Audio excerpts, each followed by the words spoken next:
If anyone asks, tell them my mother couldn't make it, my daughter said, as if I were a distant cousin with a scheduling conflict instead of the woman who carried her for 9 months and raised her alone for 30 years. I didn't hear it from her directly, of course. I heard it from my sister, who heard it from Emily's wedding planner, who thought I already knew. Apparently, everyone knew except me. The wedding was set for late June, in the backyard of the house on Willow Creek Road, the same backyard where Emily learned to walk, where her father grilled every 4th of July until the year his heart gave out, where we planted a maple tree the day she turned 10 because she said she wanted something that would grow up with her. I remember standing at the kitchen sink that morning, staring out at that tree, now taller than the roofline, trying to understand how a child who once cried because a butterfly landed on her sleeve could grow into a woman who erased her own mother like a typo. There was no invitation on the counter. No call. No message. Just silence, thick and deliberate. I checked my phone anyway, scrolling through old texts, as if one might magically transform into something new. The last message from Emily was 3 weeks old. A photo of a table setting, ivory linens and gold chargers, captioned, "Almost ready." I had replied with a heart. She never responded. That should have told me everything. Instead, I told myself she was busy, that brides get overwhelmed, that daughters don't forget their mothers. Not really. I made coffee I didn't drink. It went cold beside the stove while I wiped an already clean countertop, folded the same dish towel twice, then a third time. The house was too quiet, the kind of quiet that hums in your ears. After my husband died, I learned to live with silence, but this felt different. This felt intentional. By noon, the sun had shifted across the hardwood floor, landing in the exact spot where Emily used to sit doing homework, her legs tucked under her, pencil tapping against her teeth while she pretended not to need help. I could still see her there if I let myself. That was the problem. The memories in this house weren't gentle. They arrived. Fully formed, sharp-edged, impossible to ignore. Every room held a version of her that loved me. And somewhere between those versions and the woman planning a wedding without me, something had gone missing. I didn't cry. Not then. Grief, I've learned, isn't always loud. Sometimes it's just the absence of sound where something vital used to be. Around 3 o'clock, my sister finally called. Her voice had that careful softness people use when they think you might break. "Margaret," she said, "maybe there's been a misunderstanding." I watched a squirrel dart along the fence line, free, busy, unconcerned with human messes. "No," I told her, surprising myself with how steady I sounded. "There hasn't. Because misunderstandings don't require secrecy. They don't involve instructing vendors to avoid mentioning your name. They don't replace mother of the bride with a blank space on a seating chart. I didn't need confirmation anymore. The truth had settled in, heavy and cold, like a stone dropped into deep water. My daughter wasn't forgetting me. She was removing me. And the wedding, the flowers, the music, the carefully curated guest list, was going to unfold right here, on the property still legally in my name, as if I were already gone. I set my coffee mug in the sink, rinsed it, placed it upside down on the rack with a precision that felt almost ceremonial. Outside, the maple leaves flickered in the afternoon light, casting shadows that moved like restless hands across the grass. For the first time since the phone call, I allowed myself one clear thought, simple and sharp as glass. If I was no longer part of her world, then perhaps it was time to stop holding it up. I did not sleep that night, not really. I lay in the bed I had shared with my husband for 40 years, staring at the faint water stain on the ceiling that we had always meant to fix but never did, listening to the old house breathe around me. Every creak sounded louder in the dark, like the place was reminding me it was still here, still mine, even if I suddenly felt like a guest inside it. Around 2 in the morning, I got up and walked barefoot down the hallway, my hand brushing the wall out of habit, passing the framed photos that told the story of a life I had believed was permanent. Emily at age 5 in a paper crown.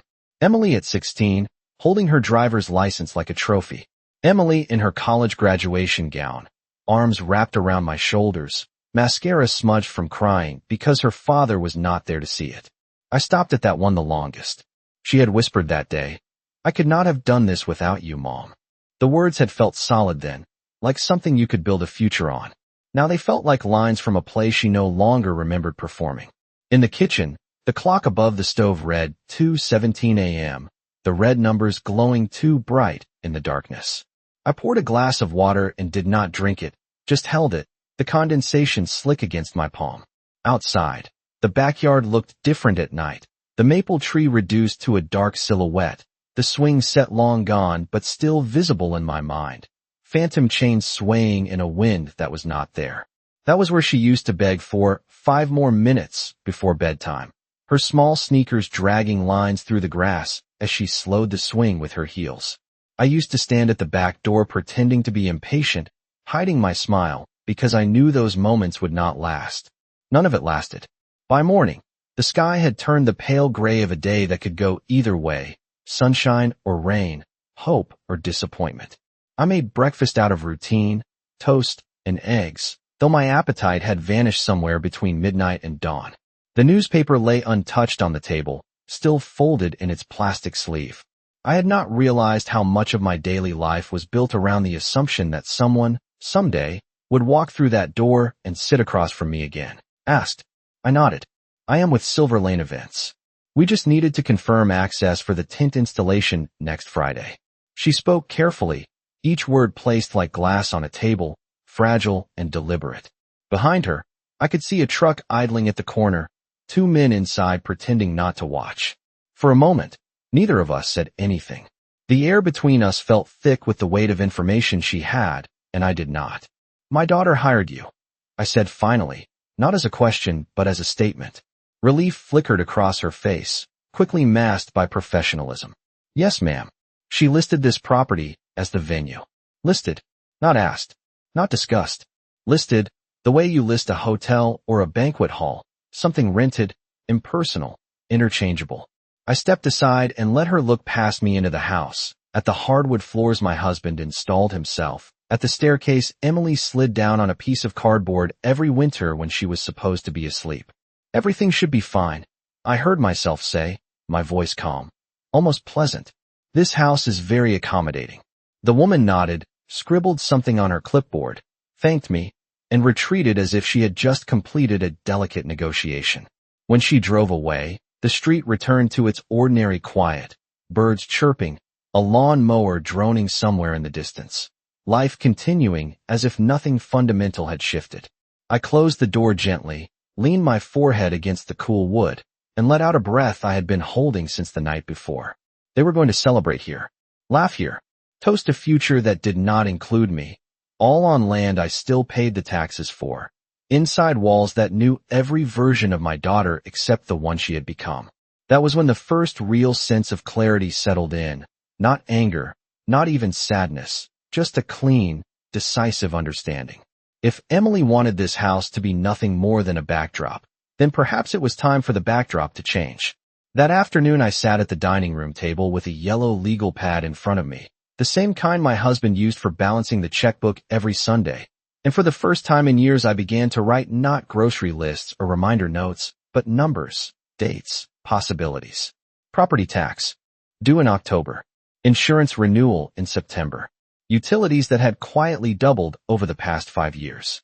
The house had always felt like a sanctuary, something sacred, but on paper it looked different, less like a home and more like an asset that required constant feeding. I ran my fingers along the edge of the table, feeling the small nick Emily had made with a pair of scissors when she was 8, and trying to cut paper snowflakes without permission. I had scolded her then, gently, telling her some things needed to be treated with care because they lasted longer than we did. Now I wondered if I had been wrong. Maybe nothing lasted unless you chose to let it. Around noon, I opened the drawer where we kept important documents, the one we always called the just-in-case drawer, though we both pretended we would never truly need it.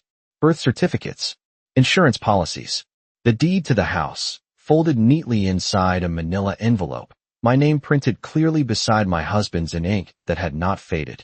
I held that paper for a long time, surprised by how light it was, how something so thin could represent decades of work, sacrifice, birthdays, holidays, grief, and laughter layered one on top of another. Outside, a delivery truck slowed, then continued down the street, searching for another address. For a strange moment, I imagined boxes of decorations arriving, white chairs stacked in neat rows, strangers walking across the lawn measuring, planning, transforming my life into an event space. The thought did not sting the way I expected. It felt distant, almost clinical, as if it were happening to someone else.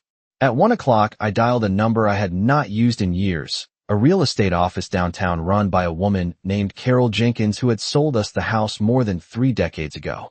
I half expected the number to be disconnected or answered by someone who did not know me, but Carol picked up on the second ring, her voice older but unmistakable. "Margaret Whitmore," she said after I introduced myself, as if my name had been stored carefully all this time. We exchanged the usual pleasantries, health updates, comments about how quickly the years had passed, but beneath it all I sensed her curiosity, the quiet question of why now.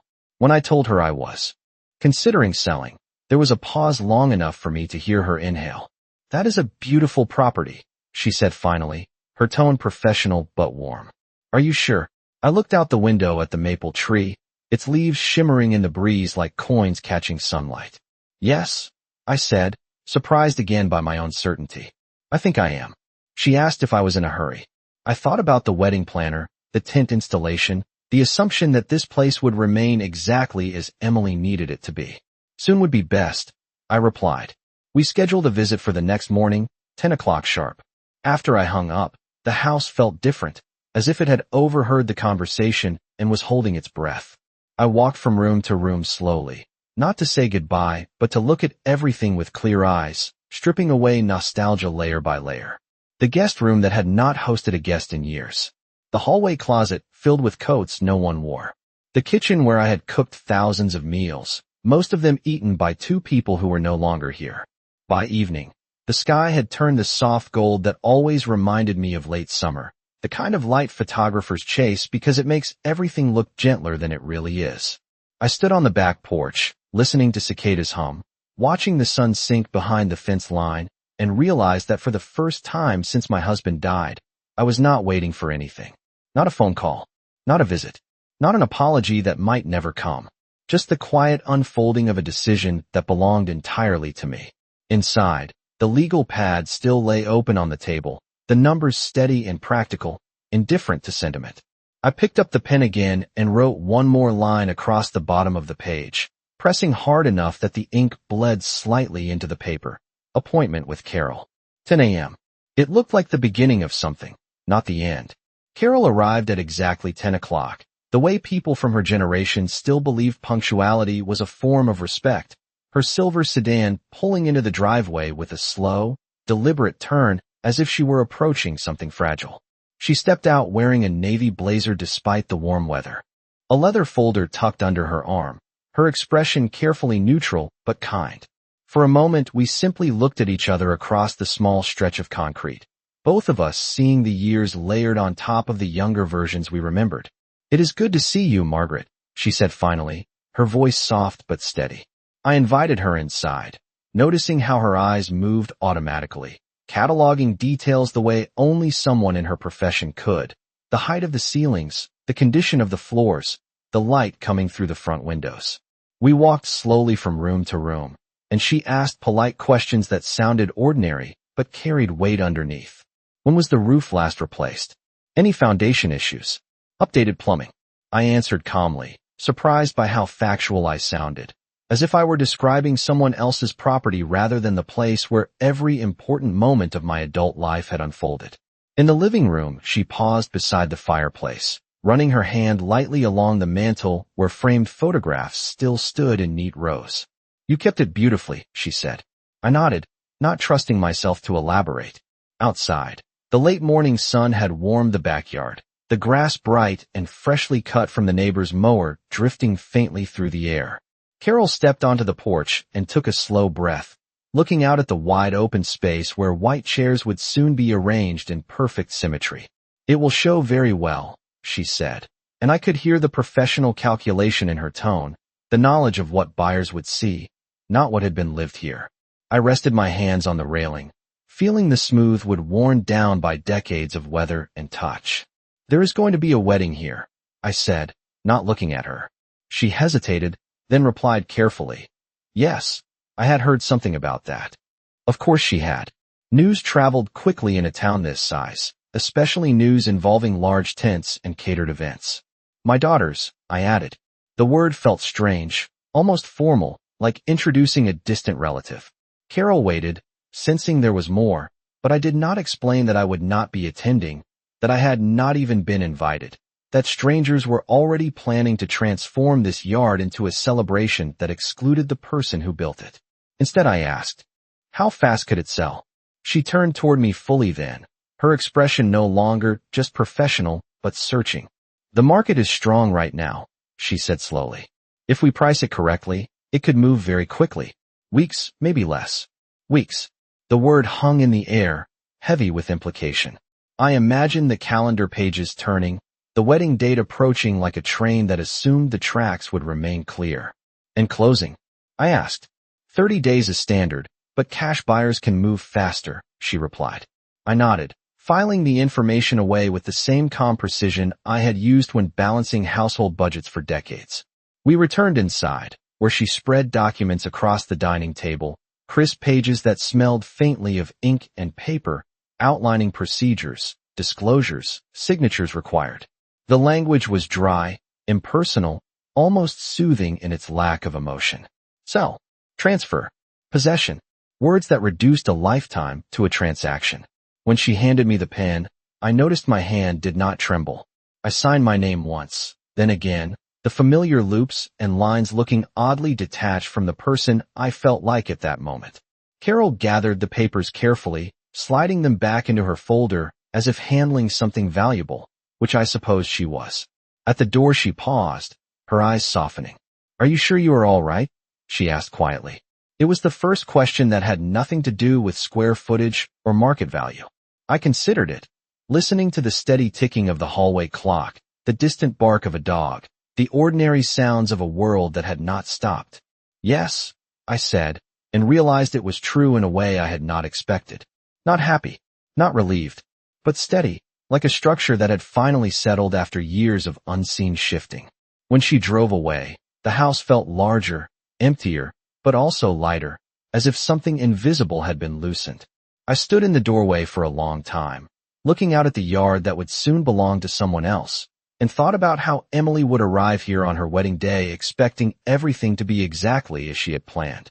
The chairs, the flowers, the music, the illusion of permanence. And for the first time, I did not feel hurt by that expectation. I felt calm, almost distant, like someone watching a storm gather far out at sea, knowing it would make landfall whether anyone was prepared or not. The listing went live 2 days later, and by mid-morning my phone began to ring with numbers I did not recognize, each call a polite stranger asking questions about square footage, school districts, closing flexibility, as if the house were already halfway to belonging to someone else. I answered none of them. Carol handled everything, just as she promised, forwarding only the essentials in short, practical messages that contained no sentiment, no commentary, only facts. Strong interest.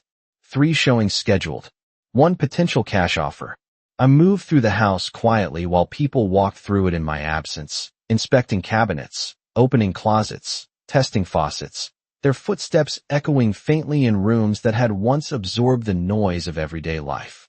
Carol had suggested I leave during showings, so I drove aimlessly through town, passing places layered with memory like old wallpaper. The grocery store where Emily used to beg for sugary cereal. The park where her father taught her to ride a bicycle, wobbling behind her with one hand on the seat until she shouted, half terrified and half triumphant, "Do not let go," right before he did. I parked there for a while, watching a young couple push a stroller along the path, their faces soft with the untested confidence of people who believe love alone will keep everything intact. By the time I returned home each afternoon, the house smelled faintly of lemon cleaner and unfamiliar perfume, traces of other people lingering like whispers. On the 3rd day, Carol called with an urgency that cut through her usual composure. "Margaret, we received a full cash offer above asking price," she said, her voice brisk but edged with something almost like disbelief. "They can close in 2 weeks if you agree." 2 weeks. The number landed with a quiet finality. I thought of the calendar on the refrigerator, the small square around the wedding date already marked with a neat circle in blue ink from months ago, back when I assumed I would be helping choose flowers and folding programs. 2 weeks would place the closing just days before the ceremony.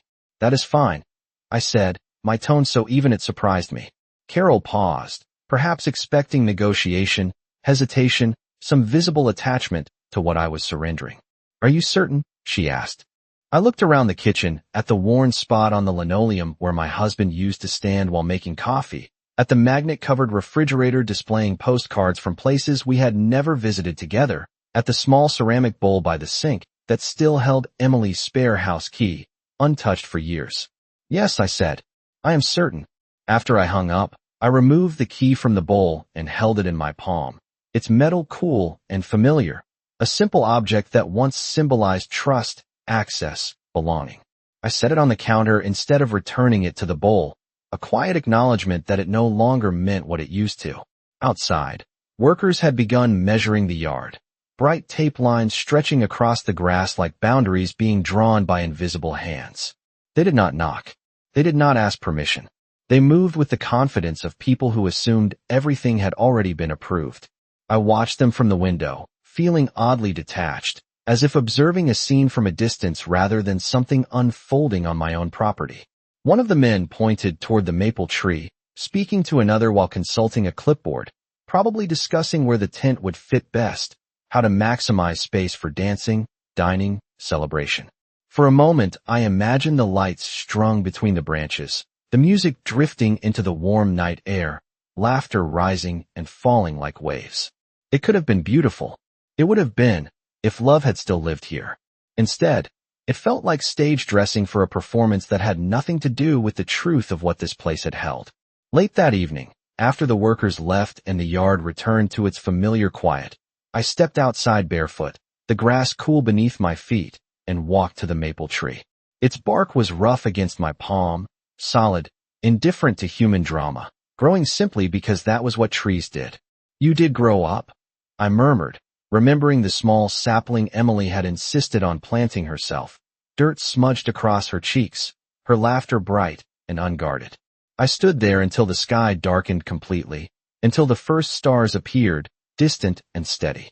Inside, the house lights glowed softly through the windows, a picture of warmth and permanence for anyone passing by, unaware that the foundation beneath that illusion had already begun to shift.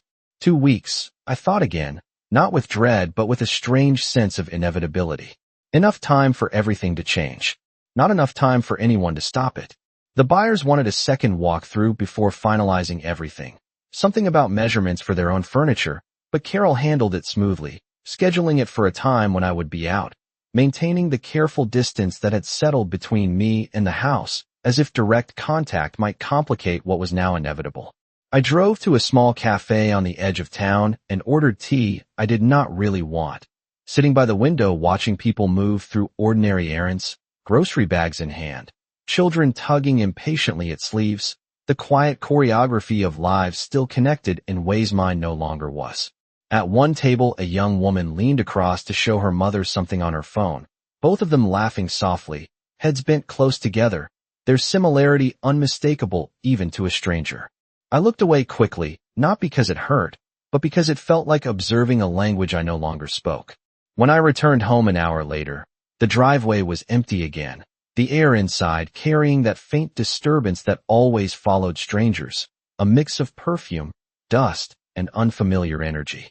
On the kitchen counter, Carol had left a small envelope with a sticky note in her neat handwriting. Offer confirmed. Closing date set for next Friday at 9 a.m. Inside was a printed timeline outlining the remaining steps, each item checked off with quiet efficiency. I traced the date with my fingertip, calculating automatically. For days before the wedding. Enough time for ownership to transfer completely, not enough time for elaborate new plans. The refrigerator calendar still displayed the month in bright squares, appointments written in blue and black ink from a life that suddenly felt distant, a dentist visit I would cancel, a luncheon invitation I had already declined, and the wedding date circled as if it were still something I belonged to. I opened the freezer and removed a small plastic container labeled in my own handwriting. Chicken soup, February. I heated it on the stove out of habit, the familiar scent filling the kitchen, comforting in a way that had nothing to do with hunger. This was what I used to make whenever Emily was sick as a child, coaxing her to eat spoonful by spoonful while she lay on the couch under an Afghan, her hair damp against her forehead, her trust absolute. I poured the soup into a bowl and carried it to the table, but did not sit. Just stood there looking at it as steam curled upward and disappeared. Outside, another vehicle slowed near the curb, not a work truck this time, but a glossy black sedan that did not belong to anyone in the neighborhood. A man in a tailored suit stepped out, glanced at the house number, and approached the door with the polite confidence of someone accustomed to being expected. When I opened it, he introduced himself as Daniel Brooks's father, his tone courteous but formal, as if we were conducting business rather than sharing a connection through family. He explained that he had come to discuss logistics for the rehearsal dinner, assuming I was coordinating with Emily, assuming my role was intact and active.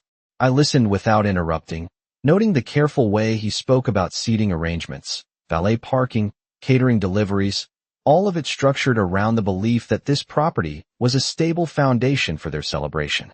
When he finished, he smiled, waiting for confirmation, perhaps even gratitude. "Everything will be handled," I said simply, because technically that was true, just not in the way he imagined. He thanked me, relieved, and returned to his car, unaware that the assurances he had received rested on a timeline that would soon render them meaningless. After he left, I closed the door and leaned against it, not in exhaustion but in contemplation, considering how many people were building expectations on something that had already slipped beyond their control. The soup on the table had cooled, a thin skin forming across the surface, untouched. I carried it to the sink and poured it down the drain, watching it disappear in a slow spiral, remnants of comfort dissolving into something irretrievable. In the quiet that followed, the ticking clock sounded louder than ever, counting down not to loss, but to a kind of release I had not known how to seek until now. For days, I thought, the number precise and immovable, like the final strokes of a pen across paper. For days until the house stopped being a memory anchored in place and became simply a chapter that had ended, whether anyone else was ready to turn the page or not. The night before closing, the house felt suspended in a strange in-between state, not fully mine anymore, but not yet someone else's, like a train platform after the last departure when the echoes linger, but the destination boards have already changed. I slept lightly, waking at every small sound, the refrigerator humming, a branch brushing the siding, the distant bark of a dog carried through the open window. At dawn I gave up on sleep entirely and walked through each room with a mug of coffee growing cold in my hands, not searching for memories this time, but simply observing, as if I were conducting a quiet inspection before handing over the keys to a place I had managed for decades. The guest room was bare except for a single lamp left for staging, the closet empty, the carpet showing faint outlines where furniture had once rested, ghost shapes of a life removed piece by piece. In Emily's old bedroom, the walls looked larger without the posters and shelves, the pale rectangle on the paint where her headboard used to be the only evidence that a bed had ever stood there. I paused in the doorway, remembering the night she moved out for college, how she had cried into my shoulder while insisting she was excited, how I had assured her the house would always be here exactly the same whenever she needed to come back. At the time I believed that promise was a comfort. Now I understood it had also been a trap, keeping me anchored while everything else moved on. By mid-morning I had packed the last small box of personal items into the trunk of my car, things too meaningful to leave and too few to fill even half the available space, photo albums, a small wooden jewelry box, my husband's watch that had stopped ticking the day he died and had never been repaired. The rest I had donated or discarded with a calm efficiency that surprised me, as if once the decision was made, attachment simply loosened its grip. At 9 o'clock sharp I sat across from the closing agent in a quiet office downtown, fluorescent lights buzzing faintly overhead, signing document after document while the buyers sat opposite, polite and eager, a young couple with the kind of hopeful expressions that belong to people at the beginning of something rather than the end. They thanked me more than once, calling the property beautiful, perfect for raising a family, words that felt sincere and undeserved at the same time. When the final page was signed, the agent slid a small stack of papers toward me along with a single key ring, now no longer symbolic, but purely functional. a transfer of authority distilled into metal and ink. I handed it over without hesitation. Outside, the air smelled faintly of summer rain, even though the sky remained clear, the kind of scent that suggests change before it becomes visible. I drove back to the house one last time, not because I needed to, but because it felt appropriate to close the door myself rather than leave that task to strangers. The yard was quiet, the measuring tapes gone, the workers absent, as if the place were holding its breath before the next phase began. I walked through the empty room slowly, my footsteps echoing now, no longer softened by rugs or furniture, the sound unfamiliar and final. In the kitchen, I opened the back door and stepped onto the porch, looking out at the maple tree shimmering in the sunlight, its leaves whispering in a breeze that carried the distant sound of traffic from the main road. Life continuing beyond the boundaries of this property, as it always had. I did not cry. I did not say goodbye out loud. Some endings do not require ceremony. I simply turned off the lights, closed the door, and locked it, the click of the mechanism sharp and decisive, a punctuation mark at the end of a very long sentence. As I walked to the car, I did not look back, not out of anger or denial, but because there was nothing left to see that had not already been carried with me. The house on Willow Creek Road was no longer mine, and for the first time in years, the weight I had been carrying without naming it lifted just enough for me to breathe deeply, filling my lungs with air that felt unexpectedly light, as if somewhere ahead there was space not defined by loss or obligation, but by something quieter and entirely my own. I checked into a small extended-stay hotel on the outskirts of town, the kind of place designed for people in transition, neutral furniture, beige walls, a kitchenette that had never known a real meal. Everything clean but impersonal, as if it were waiting for stories that never quite arrived. The clerk did not ask questions beyond the standard ones, sliding a plastic key card across the counter with a practiced smile that suggested she had seen every variety of temporary life pass through those doors. My room overlooked a parking lot lined with identical cars, the asphalt shimmering in the afternoon heat, the hum of traffic from the highway a constant low presence that made silence impossible, but loneliness somehow sharper. I placed my single suitcase on the luggage rack and sat on the edge of the bed, testing its firmness, noting how it did not dip the way my old mattress had, how it offered support without familiarity. On the small desk near the window lay a glossy brochure advertising local attractions, hiking trails, museums, places meant to be explored by people with time and curiosity, not by someone waiting for a date on a calendar to pass. I did not unpack right away. There was no urgency. Everything I needed fit into drawers I had not yet opened. Instead, I turned on the television and muted it, letting the flickering images fill the room with movement without demanding attention, a substitute for the ambient life that had once surrounded me. That evening, I walked to a nearby diner, ordered a simple meal, and listened to conversations drifting from other booths, strangers discussing work schedules, children's soccer games, weekend plans, the ordinary texture of lives that did not intersect with mine. No one recognized me. No one knew my history, my losses, my decisions. The anonymity felt strange at first, then unexpectedly gentle, like being allowed to exist without context. Back in the room, I pulled the curtains closed and sat in the dim lamplight, staring at my phone where no new messages appeared, no missed calls, no frantic attempts to reach me. Emily had not noticed my absence yet. Or perhaps she had assumed I was simply keeping my distance, honoring the boundary she had drawn. The thought did not sting the way it might have once. It felt factual, like reading a weather report.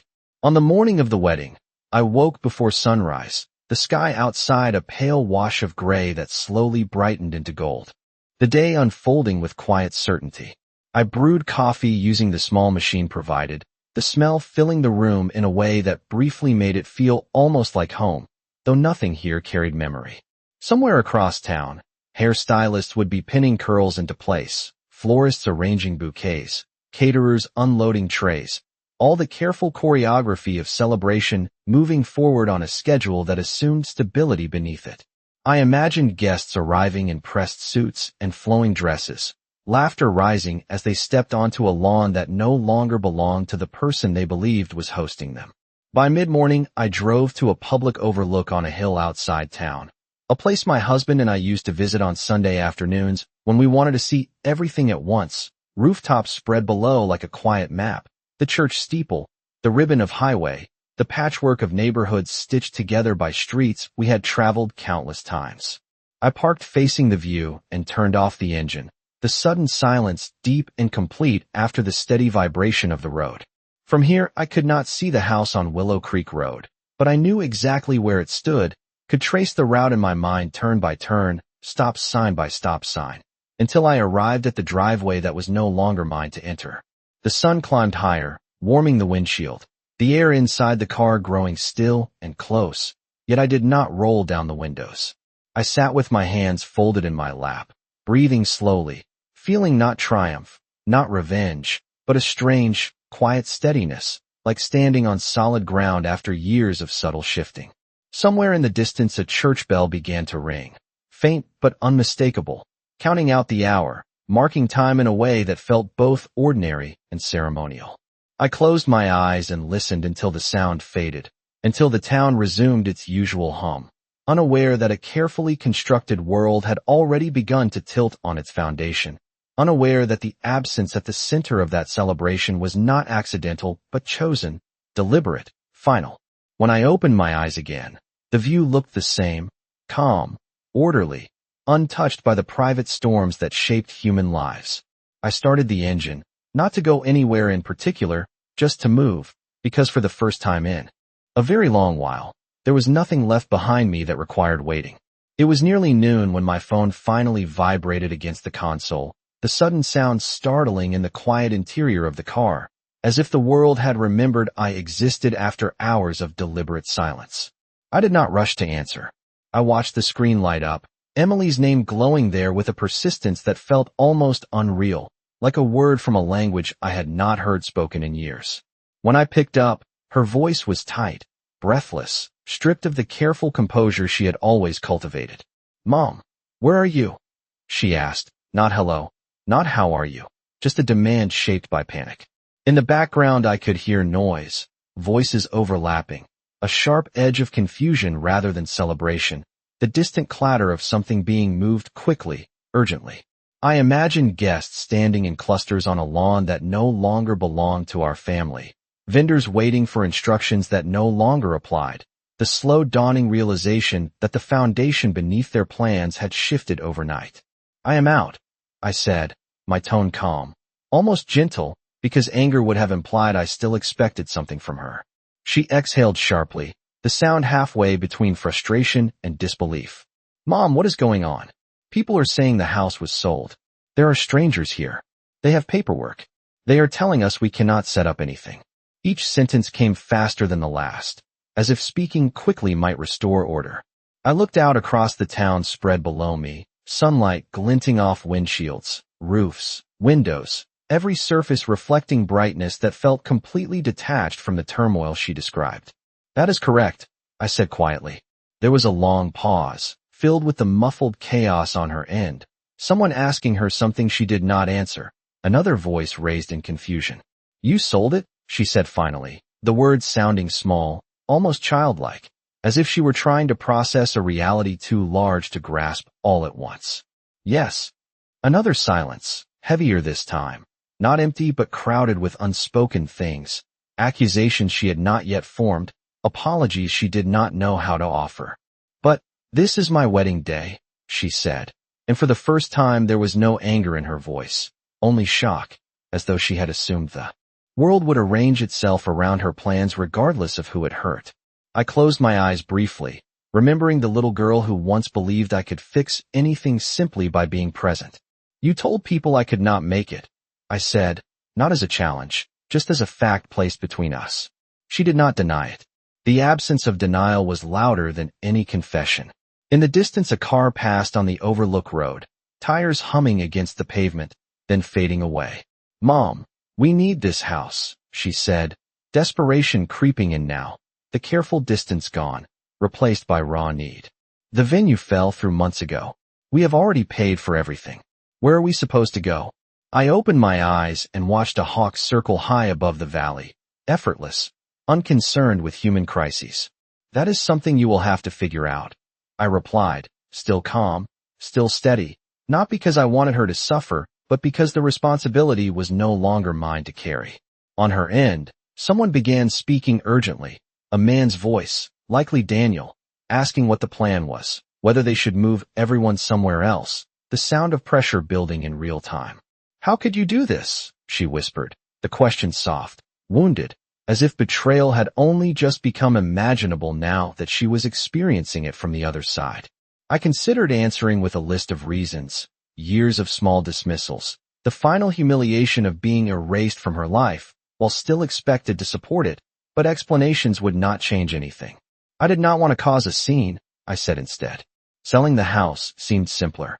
The understatement hung there, quiet and immovable. She inhaled sharply, perhaps to argue, perhaps to cry, but no words came out. The silence stretched until it became clear there was nothing left to say that would undo what had been done.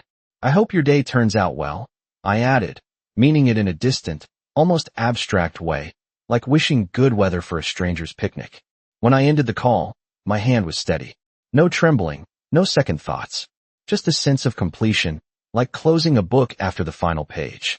Below me, the town continued its ordinary rhythm, traffic lights changing, people moving through errands, unaware that somewhere within that grid of streets, a carefully planned celebration was unraveling into confusion, forced to confront the absence it had tried to ignore.